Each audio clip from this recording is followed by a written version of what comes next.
ओम नमो वेंकटेशाय। विषयध्यानवारण बुद्धिनाश प्रणाशन गोविंद गोविंद। अखिलांडकोटि ब्रह्मांड नायकुడు देवदेवुడు श्री वेंकटेश्वर स्वामी वारी दिव्य सन्निधिलो మనమందరము శ్రీకృష్ణ పరమాత్మ అనుగ్రహించినటువంటి శ్రీమద్ భగవద్గీత గీతామృతం యొక్క అధ్యయన కార్యక్రమార్థమై ఈ శుభ సాయంకాలాన ఇక్కడ సమావేశమై ఉన్నాం. అందరం ముందుగా ఆచార్యముఖంగా గురు ప్రార్థన చేసుకుని సత్సంకల్పం చేసుకుందాం. ఓం నమో వెంకటేశాయ. శ్రీ గురు ప్రార్థన. శ్రీ గురు ప్రార్థన. గురుర్బ్రహ్మ గురుర్విష్ణు గురుర్దేవో మహేశ్వరః. గురుర్బ్రహ్మ గురుర్విష్ణు గురుర్దేవో మహేశ్వరః. గురుః సాక్షాత్ పరం బ్రహ్మ తస్మై శ్రీ గురవే నమః.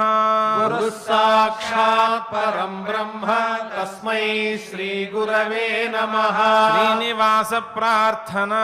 శ్రీనివాస ప్రార్థన. హరిచందన గోప్తేంద్ర.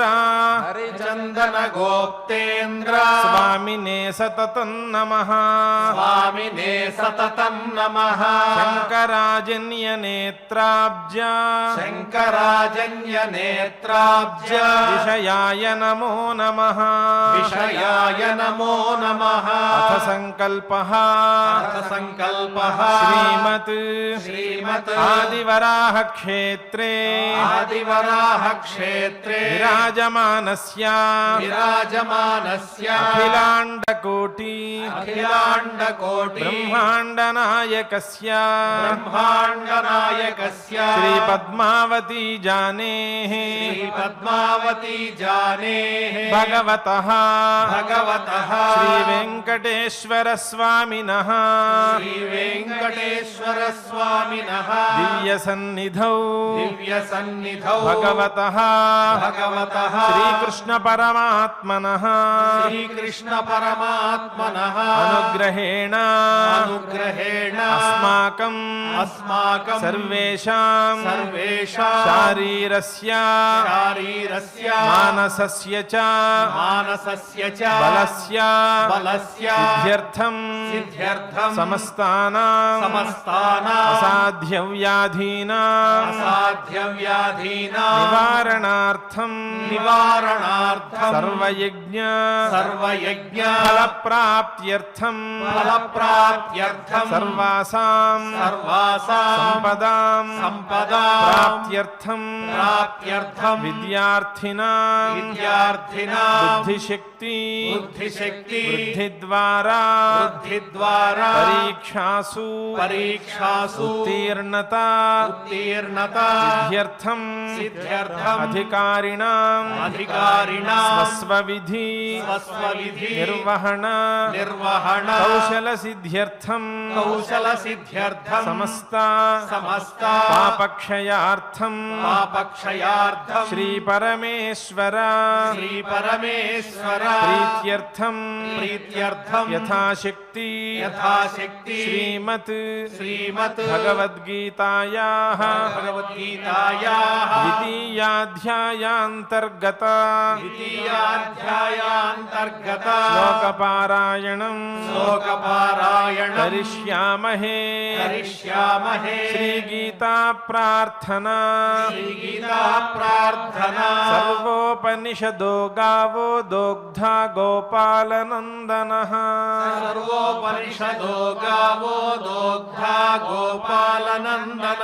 పార్థో వత్సః సుధీర్భోక్తా దుగ్ధం గీతామృతం మహత్.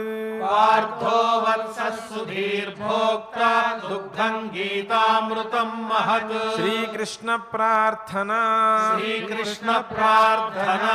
కుటిలాలక సంయుక్తం కుటిలాలక సంయుక్తం పూర్ణచంద్ర నిభాననం పూర్ణచంద్ర నిభాననం విలసత్కుండలధరం విలసత్కుండలధరం కృష్ణం వందే జగద్గురుం కృష్ణం వందే జగద్గురుం శ్రీవేదవ్యాస ప్రార్థనా శ్రీవేదవ్యాస ప్రార్థనా బ్రహ్మసూత్రకృతే తస్మై బ్రహ్మసూత్రకృతే తస్మై వేదవ్యాసాయ వేధసే వేదవ్యాసాయ వేధసే జ్ఞానశక్త్యవతారాయ జ్ఞానశక్త్యవతారాయ నమో భగవతో హరేః. నమో భగవతో హరేః.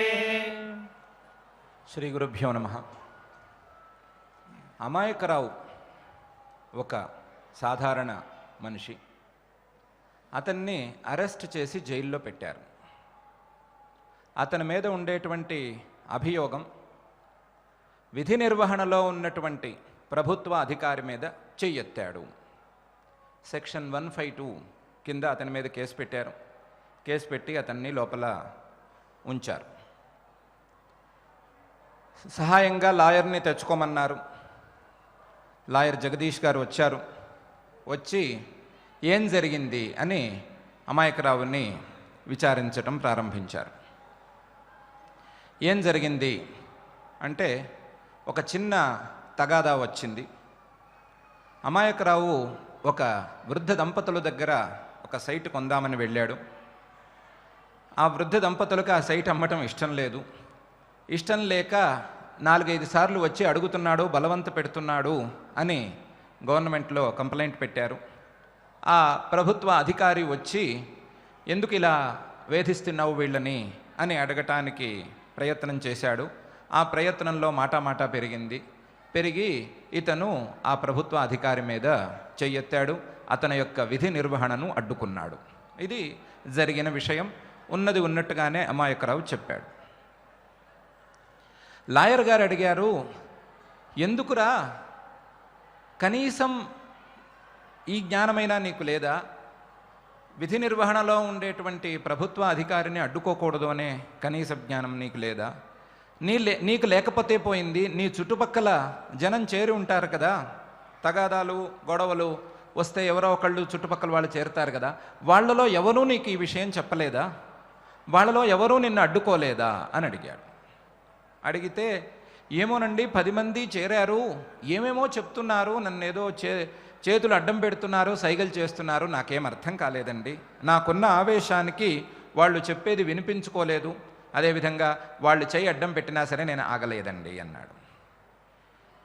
సరే పోతే పోయింది, వాళ్ళేదో చెప్పటం ఇవన్నీ సరే, నీకు కనీసం గుర్తుకు రాలేదా విధి నిర్వహణలో ఉండేటువంటి ప్రభుత్వ అధికారిని అడ్డుకోకూడదు అని?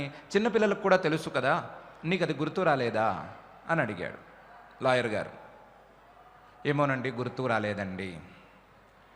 గుర్తు రాకపోతే పోయింది, సెక్షన్లు అవన్నీ ఏవో మా లాంటి లాయర్లకు తెలుస్తాయి, మీలాంటి వాళ్ళకి తెలియకపోవచ్చు. కానీ అసలు గొడవ జరుగుతుంటే, ఏదో ఒక తగాదా వచ్చినప్పుడు ఒక వ్యక్తి మీద చేయి చేసుకోకూడదు, ఒక వ్యక్తి మీద చేయి చేసుకోవటమా లేదా మరొక విధంగా కార్యాన్ని సాధించుకోవటమా అనేటువంటి కార్యకార్య వివేకం నీకేమీ కలగలేదా అని అడిగాడు. ఏమోనండి ఒళ్ళు పట్టని కోపం వచ్చింది నాకు, ఆ కోపంలో నాకు ఇది తోచలేదు అన్నాడు. అంత కోపం ఎందుకు వచ్చిందిరా నీకు అని అడిగాడు లాయర్ గారు. అమాయకరావు చెప్పాడు, నేను ఆయన్ని చిన్న కోరిక కోరానండి, ఆ వృద్ధ దంపతుల్ని లేదా ముసలాయన్ని ఒక చిన్న కోరిక కోరాను. నీకున్న సైట్ని, నీకున్న స్థలాన్ని నాకు ఉన్న రేటుకి అమ్మేసేయమని కోరాను. ఆ కోరికను ఆయన కాదనేసరికి 4-5 సార్లు వేడుకున్నా సరే ఆయన ఒప్పుకోకపోయేసరికి నాకు ఒళ్ళు తెలియని కోపం వచ్చిందండి అన్నాడు. లాయర్ గారు అడిగారు, అమాయకరావు నువ్వేమి రియల్ ఎస్టేట్ బిజినెస్లో లేవు, నీకు ఉండటానికైతే సొంత ఇల్లు అది ఉంది, ప్రత్యేకించి ఒక సైట్ కొనుక్కొని ఆ సైట్లో ఏదో చెయ్యాలి అని అనుకోవటం అనేది ఇప్పుడు నాకు సరిగ్గా అర్థం కావటం లేదు, ఎందుకు ఇలా అయింది, ఎందుకు నీకు ఈ కోరిక కలిగింది అని అడిగారు. అడిగితే అమాయకరావు చెప్పాడు, తెలియదండి, రోజు అటువైపు నుంచి వస్తూ ఉండేవాడిని, మంచి కార్నర్ బిట్టు, మంచి చోట ఉంది, అందువలన ఇది నాదైతే ఇక్కడ మామగారు తరపు నుంచి కొత్తగా ఆస్తి ఏదో కలిసి వచ్చింది, డబ్బులు వచ్చినాయి, కాస్త ఆ డబ్బుల్ని పెట్టి మంచి బిల్డింగ్ వేసుకుందాము, అపార్ట్మెంట్లు వేసి 4 రూపాయలు సంపాదించుకుందామని నాకు కోరిక కలిగిందండి అన్నాడు.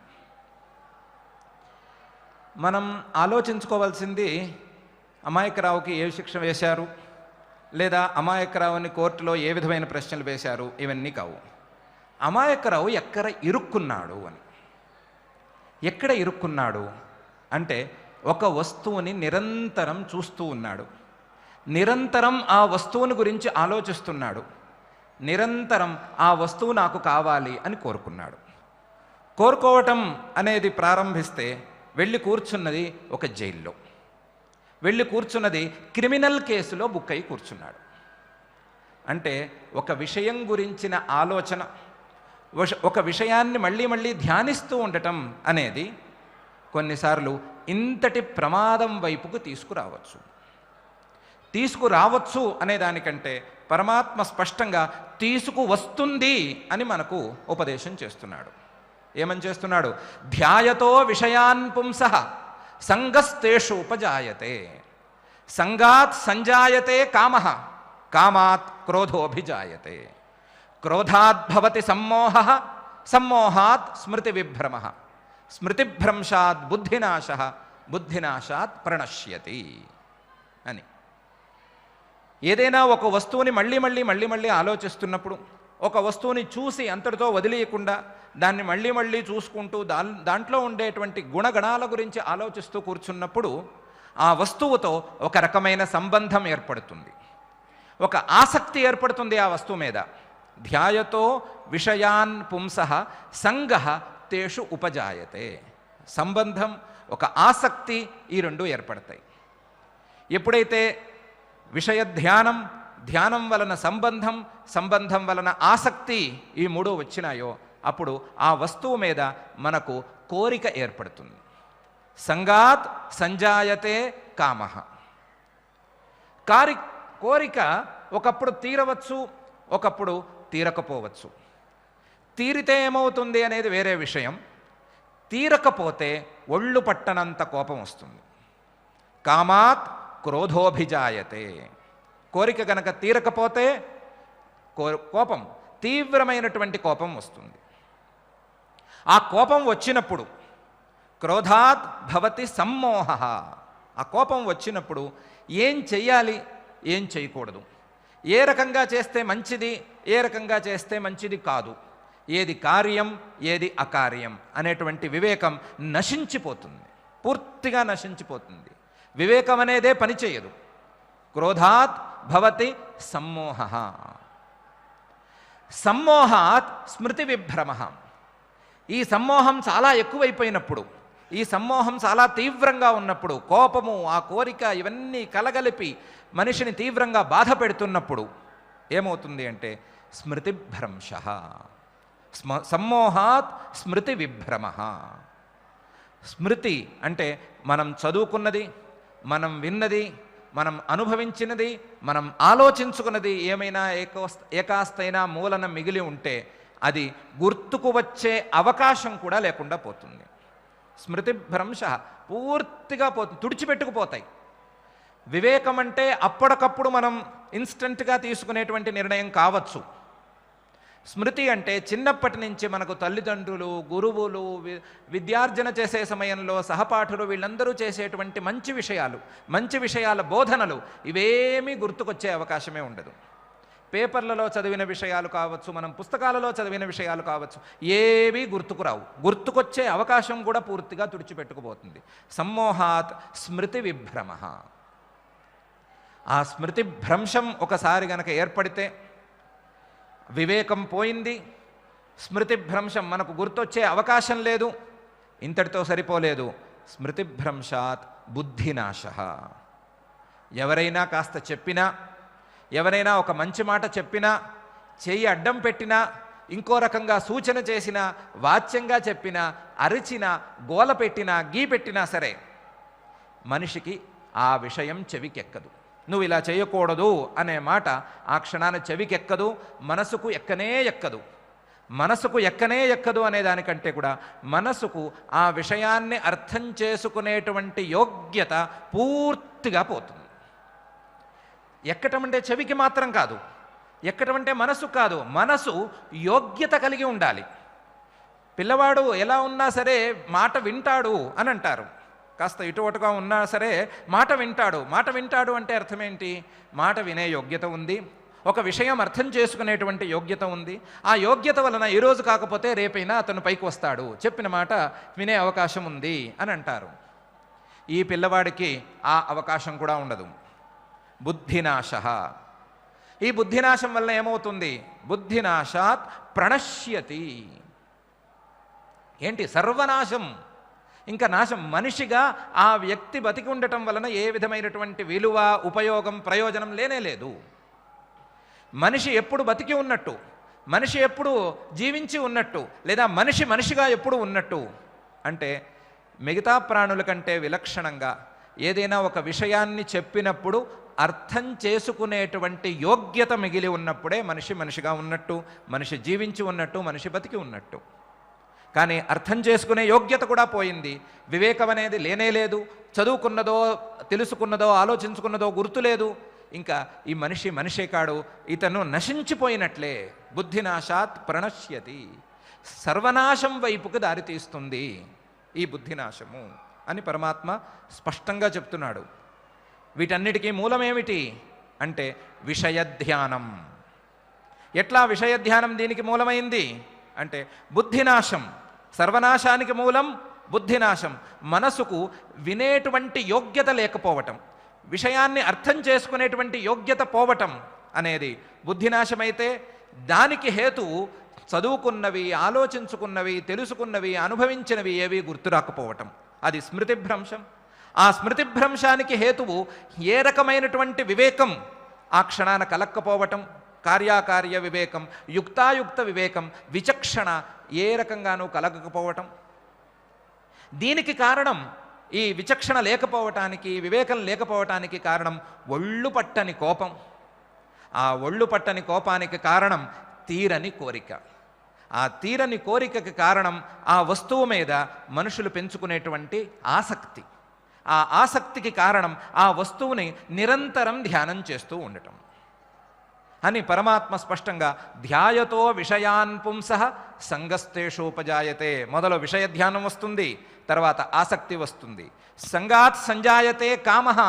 ఆ ఆసక్తి వలన కోరిక కలుగుతుంది. కామాత్ క్రోధో అభిజాయతే. కోరిక తీరకపోతే కోపం వస్తుంది. కోపం క్రోధాత్ భవతి సమ్మోహః. కోపం వలన యుక్తాయుక్త విచక్షణ పోతుంది. సమ్మోహాత్ స్మృతి విభ్రమ. ఆ యుక్తాయుక్త విచక్షణ పోయినప్పుడు ఏ రకమైనటువంటి కార్యాకార్య విచక్షణ గుర్తుకు రాదు. స్మృతిభ్రంశాత్ బుద్ధినాశ. ఇటువంటి సందర్భంలో మనసుకు అర్థం చేసుకునేటువంటి యోగ్యత కూడా పోతుంది. ఆ యోగ్యత పోయినప్పుడు మనిషి లేనట్లే. వీటన్నిటికీ మూలం ఏమిటి అంటే విషయ ధ్యానం. విషయాలను మళ్ళీ మళ్ళీ ధ్యానం చేసుకుంటూ ఉండటం, విషయాలను ఆలోచించుకుంటూ ఉండటం, వస్తువుల మీద ఒక రకమైన ఆసక్తిని కలిగించేట్లుగా ఆ వస్తువులను చూసుకుంటూ ఉండటం. ఈ కారణం వలన ఇన్ని దోషాలు కలుగుతున్నాయి అని పరమాత్మ మనకు ఉపదేశం చేస్తున్నాడు. దోషాలు కలుగుతాయి అని మీరు చెప్తే ఏం లాభం? దోషాలు కలుగుతాయి అని చెప్పినంత మాత్రాన లాభం లేదు. మీరు దీనికి పరిహారం ఒకటి చెప్పాలి. దీన్ని ఎలా మనం నివారించుకోగలము, నివారణోపాయం ఏమిటి అనే విషయాన్ని చెప్పాలి. ఆ విషయాన్ని చెప్పకుండా దోషాలను చెప్తారేమి అనంటే పరమాత్మ దీనికి నివారణోపాయాన్ని వెనక శ్లోకంలో నిన్నటి రోజున చెప్పేశాడు. ఏమని చెప్పాడు? తాని సర్వాణి సంయమ్య యుక్త ఆసీత మత్పరః వశేహి యస్యేంద్రియాణి తస్య ప్రజ్ఞా ప్రతిష్ఠిత అని నిన్నటి రోజునే పరమాత్మ ఉపదేశం చేసేశాడు. ఇంద్రియాలన్నిటినీ నిగ్రహంలోకి ఉంచుకుని, ఇంద్రియాలన్నిటినీ సంయమనం చేసుకుని, వాటిని లొంగదీసుకుని అదుపులో ఉంచుకున్న తరువాత ఊరికే కూర్చోవద్దు. నా యందు భక్తిని పెంచుకో, నా యందు ప్రీతిని పెంచుకో, నా యందు కేవలం తత్పరతతో నా యందు ధ్యానమగ్నుడవై ఉండు అని మత్పరః అనే పదంతో మనకు ఉపదేశం చేశాడు. మనం ఒకవేళ అడుగుతామేమో, ఎందుకయ్యా మత్పరహ ఎందుకు, ఇంద్రియ సంయమం చేయమన్నావు, చేస్తాం, ప్రయత్నం చేస్తాం ఎంతో కొంత, మళ్ళీ మత్పరహ అని ఎందుకు కలిపావు అని అడుగుతారేమో. మత్పరహ గనక లేకపోతే పరమాత్మను కాక మరొక వస్తువుని చూడటం ప్రారంభిస్తే జరిగేది ఇదే. ఏం జరుగుతుంది? ధ్యాయతో విషయాన్ పుంసః సంగస్తేషు ఉపజాయతే, సంగాత్ సంజాయతే కామః, కామాత్ క్రోధోభిజాయతే, క్రోధాత్ భవతి సమ్మోహః, సమ్మోహాత్ స్మృతి విభ్రమః, స్మృతిభ్రంశాత్ బుద్ధినాశః, బుద్ధినాశాత్ ప్రణశ్యతి అని జరుగుతుంది. అమాయకరావు అనేవాడు నిజంగా ఉన్నాడా? అతను ఇలా అనుభవించాడా? ఈ వరుసంతా మీరు కల్పించుకుని ఏదో ఉన్న శ్లోకాలకు అడ్డం పెట్టారే తప్ప నిజంగా ఇలాంటి ప్రొసీజర్ జరిగినటువంటి ఉదాహరణలు ఉన్నాయా? ఉదాహరణలు ఉన్నాయా అని అడగటం ఏంటి? మనం ఆలోచించుకుంటే మనం అనుభవించిన సందర్భాలు చాలవా వాటికి? ప్రత్యేకించి ఒక్కొక్కడి పేర్లు చెప్పుకోవాలా? మనం ఇలాంటి సందర్భాలను, కోపం వచ్చిన సందర్భాన్ని ఒక్కసారి తర్వాత రివ్యూ చేసుకోగలిగితే ఏమేం జరిగింది అని మనకు అనిపించదా?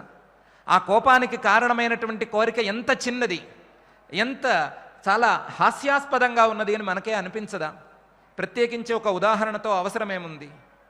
పోనీ ఉదాహరణలే కావాలి అనుకుంటే పురాణాలలో ఈ విషయాల మీద కోకొల్లలుగా ఉదాహరణలు లేవా? ఎందుకు పరమాత్మే చెప్పినటువంటి శిఖండి ఉదాహరణ లేదా? శిఖండి ఉదాహరణలో మనకు చెప్తున్నది ఏమిటి పరమాత్మ ప్రత్యేకించి అంటే? శిఖండి లేదా అంబ ఏం చేసుకుంది అంటే, మొదలు విషయ ధ్యానం చేసింది. ఏదో ఆవిడని అక్కడికి తీసుకువెళ్ళారు, అటు ఇటు తేడా వచ్చింది దగ్గర నుంచి నా వివాహం మాట ఏమిటి అని ఆలోచన ప్రారంభించేసింది. నా వివాహం ఏమిటి ఆలోచన సవ్యమైనదే. దానివల్ల ఏమైంది? వివాహంతో ఆసక్తి ఏర్పడింది.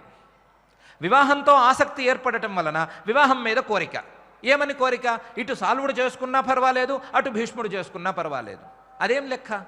సాల్వుడైనా పర్వాలేదు, భీష్ముడైనా పర్వాలేదు, లేదా చిత్రాంగదుడైనా పర్వాలేదు, విచిత్రవీరుడైనా పర్వాలేదు అనేది ఏం లెక్క? ఒకవేళ సాల్వుడినే ప్రేమించి ఉంటే సాల్వుడితో వివాహం అనే కోరికే ఉండాలి కదా. అంటే ఒక వ్యక్తితో కోరిక లేదు, వివాహం అనే కోరిక. ఆ కోరికలో సరి అయినటువంటి న్యాయం సరిగ్గా అందకపోవటం వలన, వారికి ఉండేటువంటి పరిమితుల కారణాల వలన ఆ కోరిక తీరకపోవటం వలన కోపం వచ్చింది. ఎవరి మీద కోపం వచ్చింది? పాపం ఉరిమి మంగళ మీద పడ్డట్టు భీష్ముడి మీద వచ్చింది ఆ కోపం. ఆ భీష్ముడి మీద వచ్చిన కోపం కాస్త ఏమైంది అంటే పూర్తిగా వివేకం నశించిపోయేంత స్థాయిలో వచ్చింది. ఇటువంటి భీష్ముడనే మహానుభావుడి మీద మనం ఇలాంటి పగకు దిగవచ్చా? ఇట్లాంటి కోపాన్ని భీష్ముడి మీద మనం ప్రదర్శించవచ్చా పెద్ద మనిషి మీద అనే విచక్షణ లేకపోయింది. ఆ విచక్షణ పోయిన తర్వాత చిన్నప్పుడు ఉపదేశం చేసినటువంటి వాక్యాలు ఏవీ గుర్తుకు రాలేదు. గుర్తుకు రాకపోవటం వలన చివరకు గంగాదేవి, పరమేశ్వరుడు ఎవరు వచ్చి చెప్పినా సరే విషయం అర్థం కాలేదు.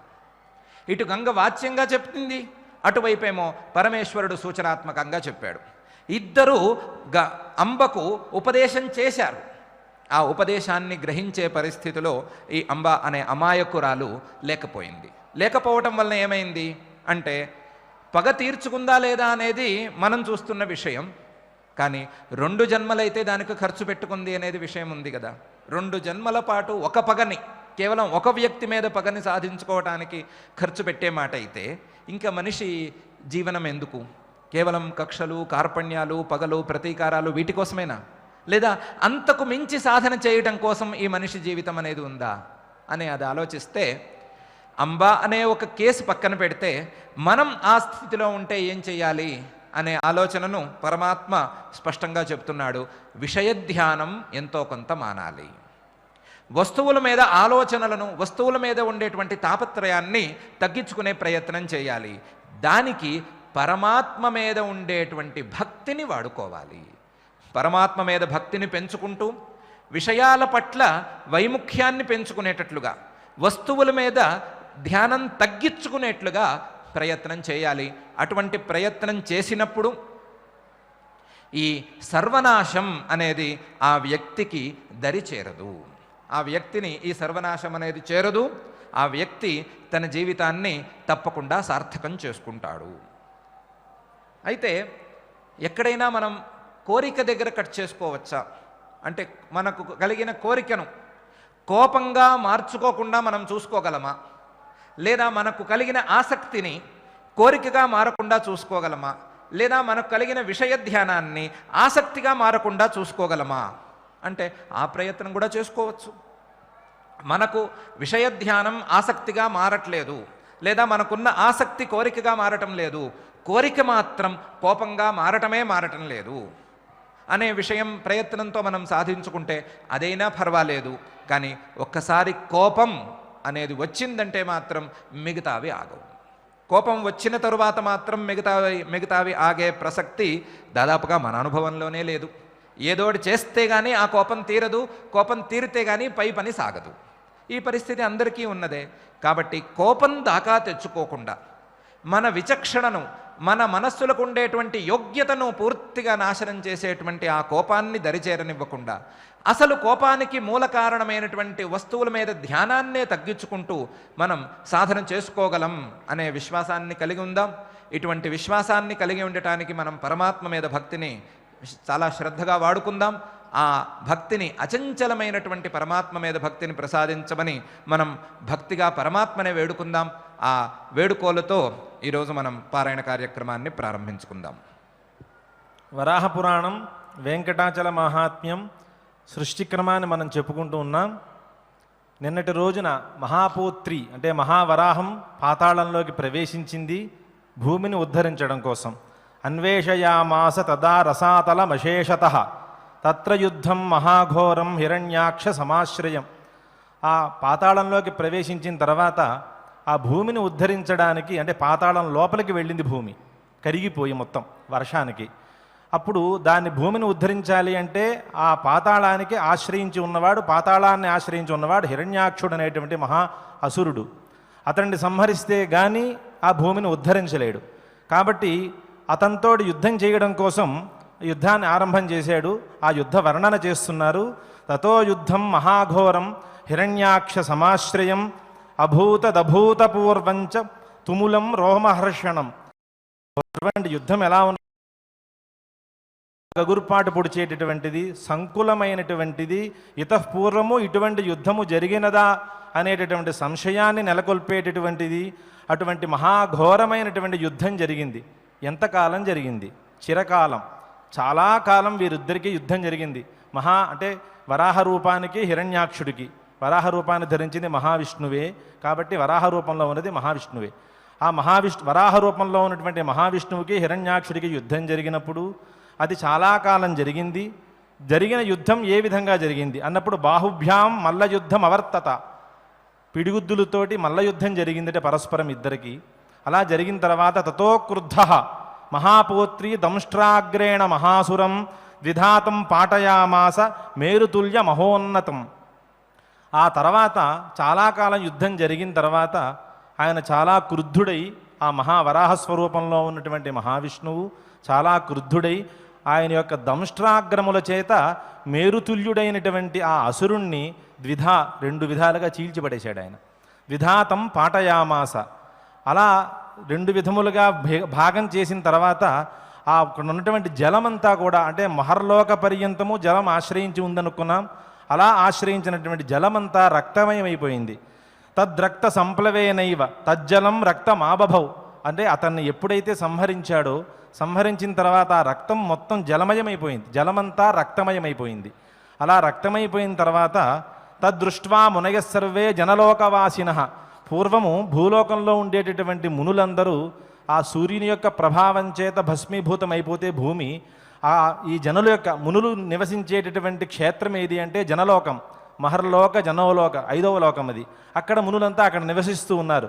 వాళ్ళు క్రిందకి చూసినప్పుడు మహర్లోక పర్యంతము ఉన్నటువంటి నీరంతా రక్తమయమైపోయింది. కాబట్టి ఈ రక్తమయమైపోయినటువంటి ఈ జలముకి ఏమిటి కారణం, ఎందుకు ఈ విధంగా మారింది అని వాళ్ళు దాన్ని తెలుసుకోవడం కోసం ఒకసారి సమాధి స్థితిలోకి వెళ్ళి దాన్ని వాళ్ళు ధ్యానం చేశారట. ధ్యానం చేసిన తర్వాత ఆ ధ్యానంలో ఏ విషయము వాళ్ళకి అవగతమైంది అనే విషయాన్ని రేపటి రోజు తెలుసుకుందాం. ఇప్పుడు పారాయణ ప్రారంభం చేద్దాం. అథ శ్రీమత్ భగవద్గీతాసు ఉపనిషత్సు బ్రహ్మ విద్యాయాం యోగశాస్త్రే శ్రీకృష్ణార్జున సంవాదే సాంఖ్యయోగో నామ ద్వితీయే అధ్యాయే ఏకోనవింశతి శ్లోకాః అర్జున ఉవాచ స్థితప్రజ్ఞస్య కా భాషా సమాధిస్థస్య కేశవ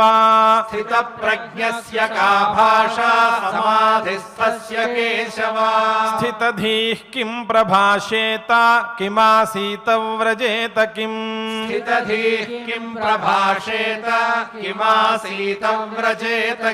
శ్రీభగవానువాచ ప్రజహాతి యదా కామాన్ సర్వాన్ పార్థమనోగతాన్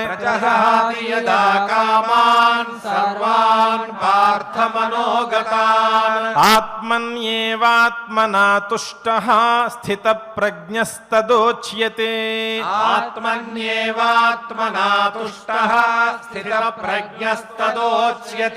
దుఃఖేష్వనుద్విగ్నమనాః సుఖేషు విగతస్పృహః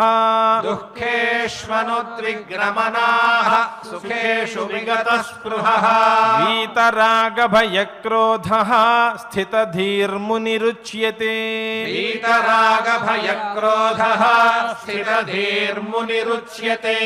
యః సర్వత్రానభిస్నేహః తత్తత్ప్రాప్య శుభాశుభం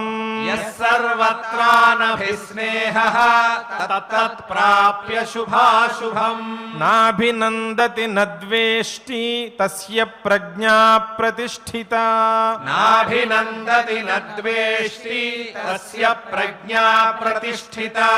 యదా సంహరతే చాయం కూర్మోంగానీవ సర్వశః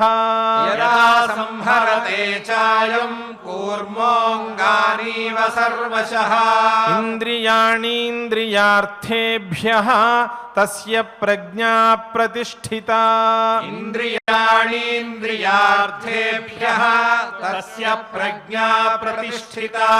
విషయా వినివర్తంతే నిరాహారస్య దేహినః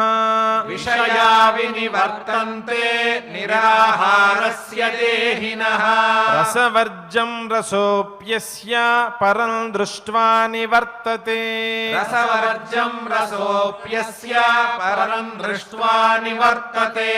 యతతో హ్యపి కౌంతేయ పురుషస్య విపశ్చితః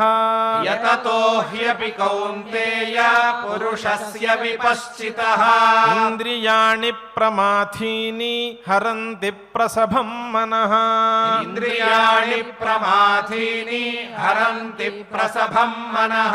తాని సర్వాణి సంయమ్య యుక్త ఆసీత మత్పరః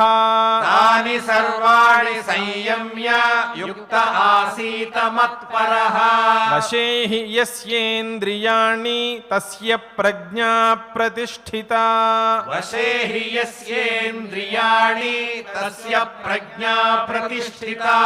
ధ్యాయతో విషయాన్ పుంసః సంగస్తేషూపజాయతే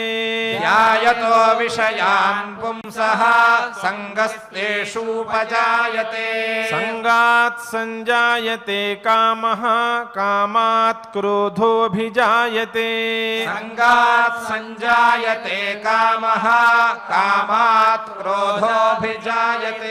క్రోధాత్ భవతి సమ్మోహః సమ్మోహాత్ స్మృతి విభ్రమః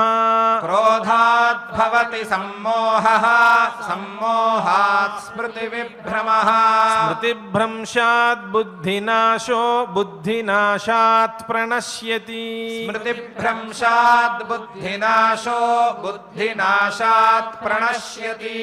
రాగద్వేష వియుక్త రాగద్వేషవియుక్తైస్తు విషయానింద్రియైశ్చరన్ రాగద్వేషవియుక్తైస్తు విషయానింద్రియైశ్చరన్ ఆత్మవశ్యైర్విధేయాత్మా ప్రసాదమధిగచ్చతి ఆత్మవశ్యైర్విధేయాత్మా ప్రసాదమధిగచ్చతి ప్రసాదే సర్వదుఃఖానాం హానిరస్యోపజాయతే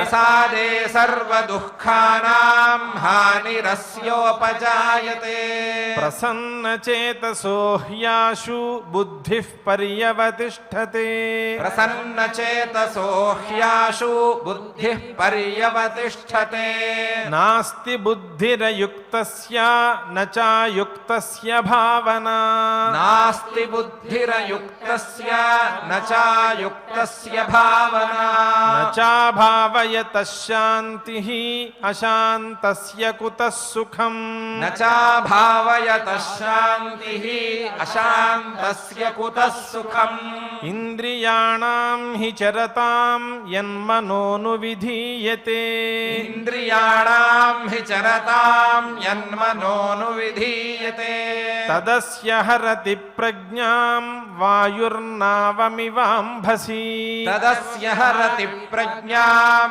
వాయుర్నావమివాంభసి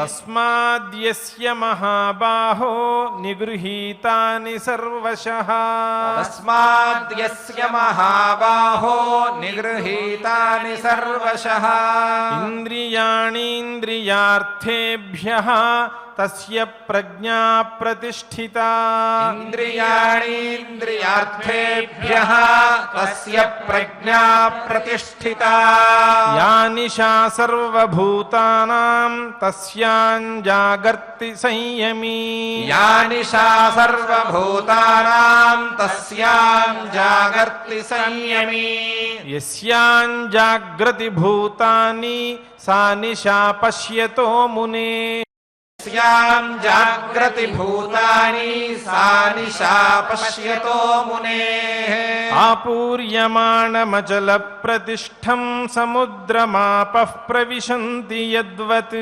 ఆపూర్యమాణమచల ప్రతిష్టం సముద్రమాపః ప్రవిశంతి యద్వత్ తద్వత్ కామాయం ప్రవిశంతి సర్వే స శాంతిమాప్నోతి న కామకామీ తద్వత్ కామాయం ప్రవిశంతి సర్వే స శాంతిమాప్నోతి న కామకామీ విహాయ కామాన్ యః సర్వాన్ పుమాంశ్చరతి నిస్పృహః విహాయ కామాన్ యః సర్వాన్ పుమాంశ్చరతి నిస్పృహః నిర్మమో నిరహంకారః స శాంతిమధిగచ్చతి నిర్మమో నిరహంకారః స శాంతిమధిగచ్చతి ఏషా బ్రాహ్మీ స్థితిః పార్థ నైనాం ప్రాప్య విముహ్యతి ఏషా బ్రాహ్మీ స్థితిః పార్థ నైనాం ప్రాప్య విముహ్యతి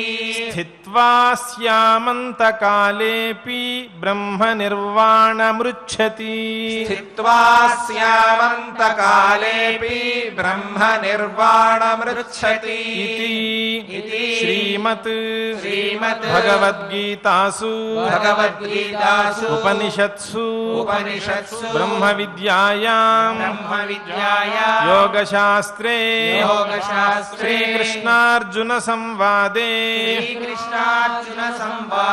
సాంఖ్యయోగో నామ ద్వితీయోऽధ్యాయః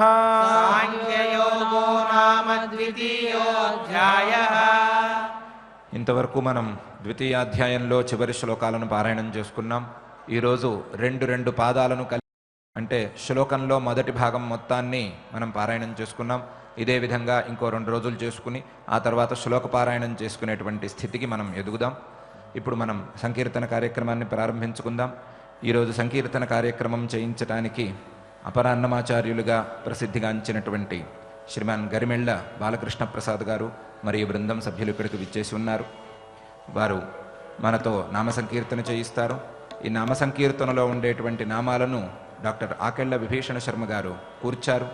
ఆ కూర్చిన నామాలను శ్రీమాన్ గరిమెళ్ళ బాలకృష్ణ ప్రసాద్ గారు స్వరపరిచారు. స్వరపరిచి మొదటిసారిగా వారే మనతో సంకీర్తన చేయించబోతున్నారు.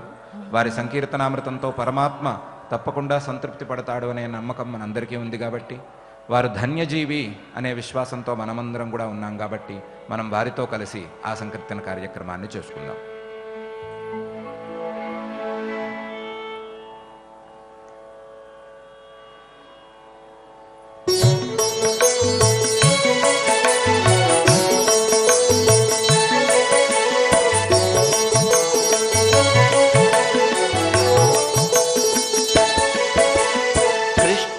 वन्दे जगद्गुरुं श्रीकृष्णं वन्दे जगद्गुरुं कृष्णं वन्दे जगद्गुरुं श्रीकृष्णं वन्दे जगद्गुरुं कृष्णं वन्दे जगद्गुरुं श्रीकृष्णं वन्दे जगद्गुरुं कृष्णं वन्दे जगद्गुरुं श्रीकृष्णं वन्दे जगद्गुरुं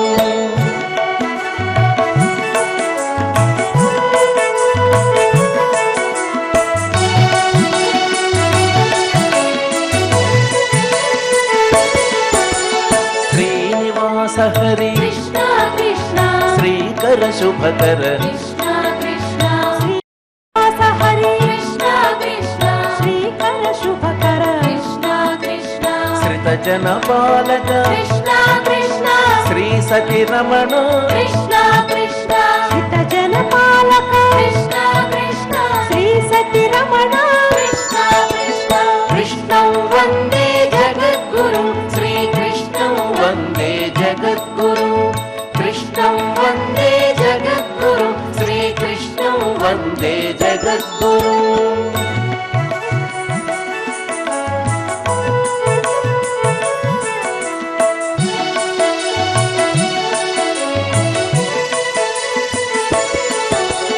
सामजगमन कृष्णा कृष्णा सामज वरद कृष्णा कृष्णा सामजगमन कृष्णा कृष्णा सामज वरद कृष्णा कृष्णा साधु जनावन कृष्णा कृष्णा सारसलोचन कृष्णा कृष्णा साधु जनावन कृष्णा कृष्णा सारसलोचन कृष्णा कृष्णा कृष्णं वन्दे जगद्गुरुं श्रीकृष्णं वन्दे जगद्गुरुं कृष्णं वन्दे जगद्गुरुं श्रीकृष्णं वन्दे जगद्गुरुं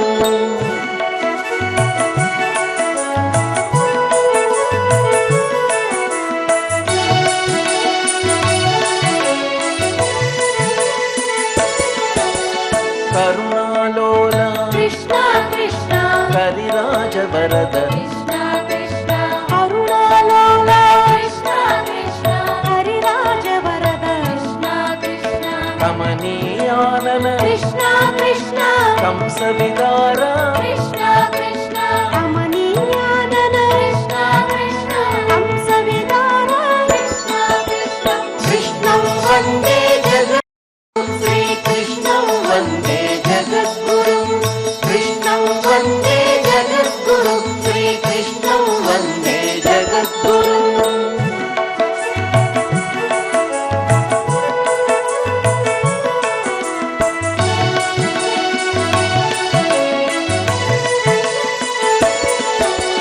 पुराणपुरुष कृष्णा कृष्णा पुण्यविहार कृष्णा कृष्णा पुराण पुरुष कृष्णा कृष्णा पुण्य विहार कृष्णा कृष्णा पूतनानिहर कृष्णा कृष्णा पुण्डरीकाक्ष कृष्णा कृष्णा पूतना विहार कृष्णा कृष्णा पुण्डरीकाक्ष कृष्णा कृष्णा कृष्णं वन्दे जगद्गुरुं श्रीकृष्णं वन्दे जगद्गुरुं कृष्णं वन्दे जगद्गुरुं श्रीकृष्णं वन्दे जगद्गुरुं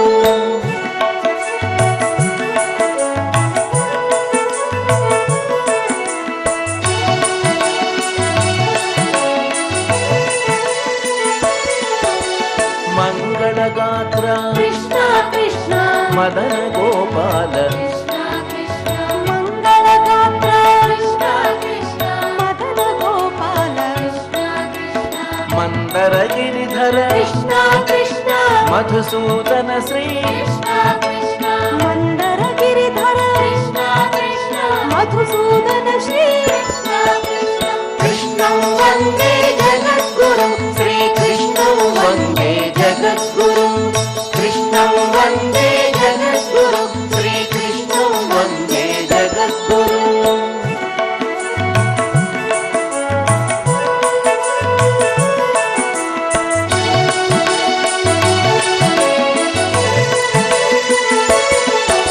సహస్రనామ కృష్ణ కృష్ణ సంస్తుతనామ సహస్రనామ కృష్ణ కృష్ణ సంస్కృతనామ కృష్ణ కృష్ణ సంగీతలోల కృష్ణ కృష్ణ సమానరహిత కృష్ణ కృష్ణ సంగీతలోల కృష్ణ కృష్ణ సమానరహిత కృష్ణ కృష్ణ కృష్ణం వందే జగద్గురుం శ్రీకృష్ణం వందే జగద్గురుం కృష్ణం వందే జగద్గురుం శ్రీకృష్ణం వందే జగద్గురుం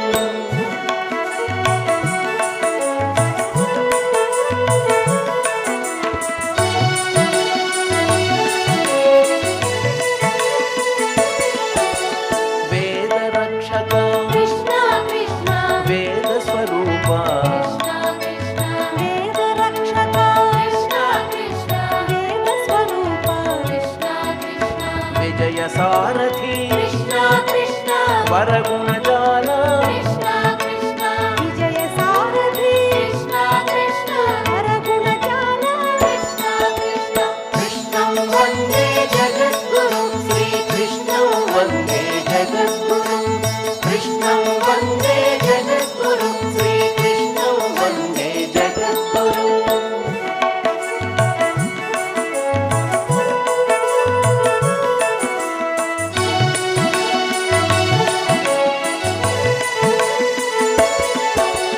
గగనశ్యామ కృష్ణ కృష్ణ ఘనరిపు భీమా కృష్ణ కృష్ణ గగనశ్యామ కృష్ణ కృష్ణ అనరిపు భీమా కృష్ణ కృష్ణ గోకుల ప్రియా కృష్ణ కృష్ణ కరుణవాహన కృష్ణ కృష్ణ గోకుల ప్రియ కృష్ణ కృష్ణ కరుణవాహన కృష్ణ కృష్ణ కృష్ణం వందే జగద్గురుం శ్రీకృష్ణం వందే జగద్గురుం కృష్ణం వందే జగద్గురుం శ్రీకృష్ణం వందే జగద్గురుం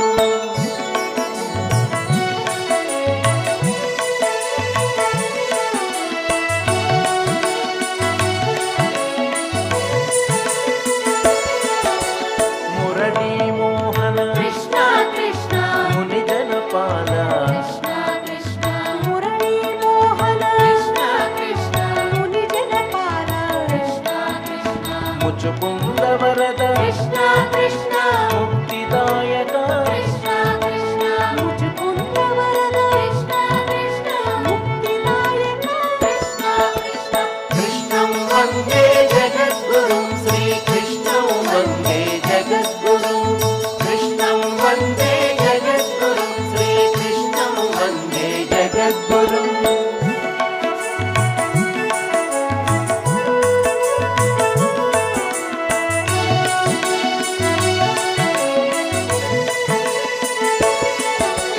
కుండలి శయన కృష్ణ కృష్ణ కుమతి నివారణ కృష్ణ కృష్ణ కుండలి శయన కృష్ణ కృష్ణ ఉపతి నివారణ కృష్ణ కృష్ణ రాస విహారీ కృష్ణ కృష్ణ రాధాలోల కృష్ణ కృష్ణ రాస విహారీ కృష్ణ కృష్ణ రాధాలోల కృష్ణ కృష్ణ కృష్ణం వందే జగద్గురుం శ్రీకృష్ణం వందే జగద్గురుం కృష్ణం వందే జగద్గురుం శ్రీకృష్ణం వందే జగద్గురుం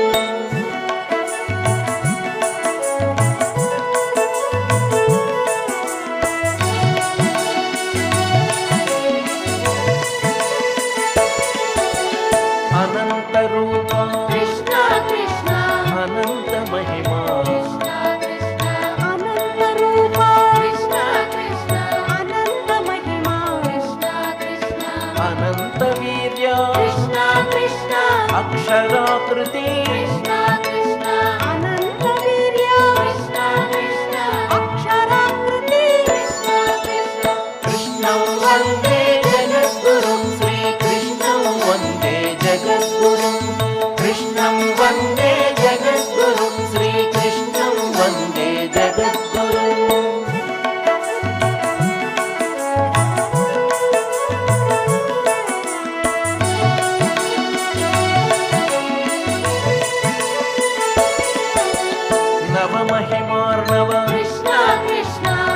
నమితామర శ్రీ కృష్ణ కృష్ణ నవమహిమార్ణవ కృష్ణ కృష్ణ నమితామర శ్రీ కృష్ణ కృష్ణ నరకనాశన కృష్ణ కృష్ణ నవనీత చోర కృష్ణ కృష్ణ నరకనాశన కృష్ణ కృష్ణ నవనీత చోర కృష్ణ కృష్ణ కృష్ణం వందే జగద్గురుం శ్రీకృష్ణం వందే జగద్గురుం కృష్ణం వందే జగద్గురుం శ్రీకృష్ణం వందే జగద్గురుం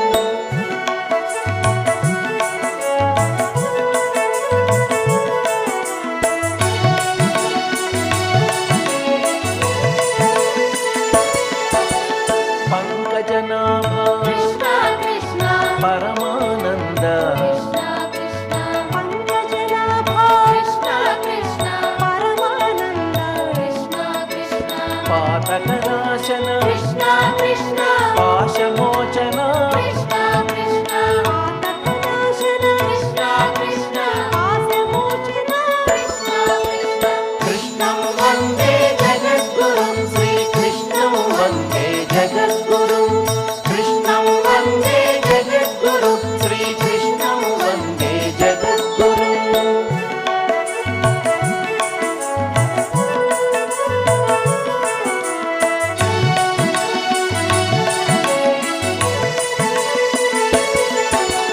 ధర్మపాలన కృష్ణ కృష్ణ ధరణి వల్లభ కృష్ణ కృష్ణ ధర్మపాలన కృష్ణ కృష్ణ ధరణి వల్లభ కృష్ణ కృష్ణ ద్వారకాధీశ కృష్ణ కృష్ణ దానవమర్దన కృష్ణ కృష్ణ ద్వారకాధీశ కృష్ణ కృష్ణ దానవమర్దన కృష్ణ కృష్ణ కృష్ణం వందే జగద్గురుం శ్రీకృష్ణం వందే జగద్గురుం కృష్ణం వందే జగద్గురుం శ్రీకృష్ణం వందే జగద్గురుం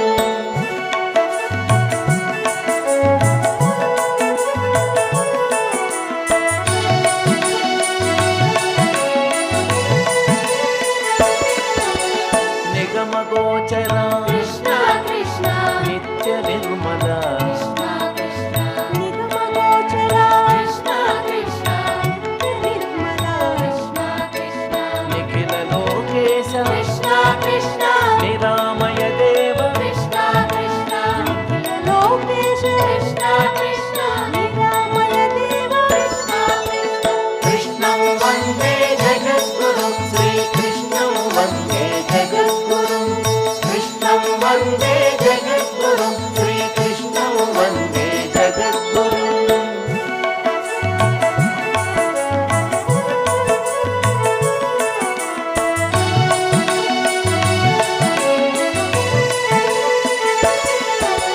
శ్రీ వెంకటేశ కృష్ణ కృష్ణ శ్రీ గౌరీనుత కృష్ణ కృష్ణ శ్రీ వెంకటేశ కృష్ణ కృష్ణ శ్రీ గౌరీనుత కృష్ణ కృష్ణ శ్రీకర గుణనిధి కృష్ణ కృష్ణ శ్రీ విష్ణు రూప కృష్ణ కృష్ణ శ్రీకర గుణనిధి కృష్ణ కృష్ణ శ్రీ విష్ణు రూప కృష్ణ కృష్ణ కృష్ణం వందే జగద్గురుం శ్రీకృష్ణం వందే జగద్గురుం కృష్ణం వందే జగద్గురుం శ్రీకృష్ణం వందే జగద్గురుం శ్రీకృష్ణం వందే జగద్గురుం శ్రీకృష్ణం వందే జగద్గురుం శ్రీకృష్ణం వందే జగద్గురుం శ్రీకృష్ణం వందే జగద్గురుం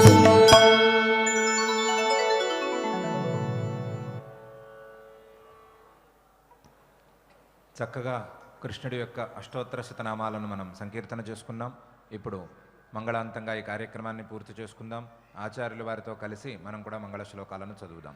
ఎత్ర యోగేశ్వరః కృష్ణో ఎత్ర పార్థో ధనుర్ధరః తత్ర శ్రీర్విజయో భూతిః ధ్రువా నీతిర్మతిర్మమ అథ క్షమా ప్రార్థనా యదక్షరపదభ్రష్టం మాత్రాహీనం చ యద్భవేత్ తత్సర్వం క్షమ్యతాం దేవ నారాయణ నమోऽस्तु తే. అథ భగవత్ సమర్పణం కాయేన వాచా మనసేంద్రియైర్వా బుద్ధ్యాత్మనా వా ప్రకృతే స్వభావాత్ కరోమి యద్యత్ సకలం పరస్మై నారాయణాయేతి సమర్పయామి. అథ లోకక్షేమ ప్రార్థనా. సర్వే భవంతు సుఖినః, సర్వే సంతు నిరామయాః, సర్వే భద్రాణి పశ్యంతు, మా కశ్చిద్ దుఃఖభాగ్ భవేత్. అథ మంగళం శ్రియః కాంతాయ కళ్యాణ నిధయే నిధయేర్థినాం. శ్రీవేంకట నివాసాయ శ్రీనివాసాయ మంగళం.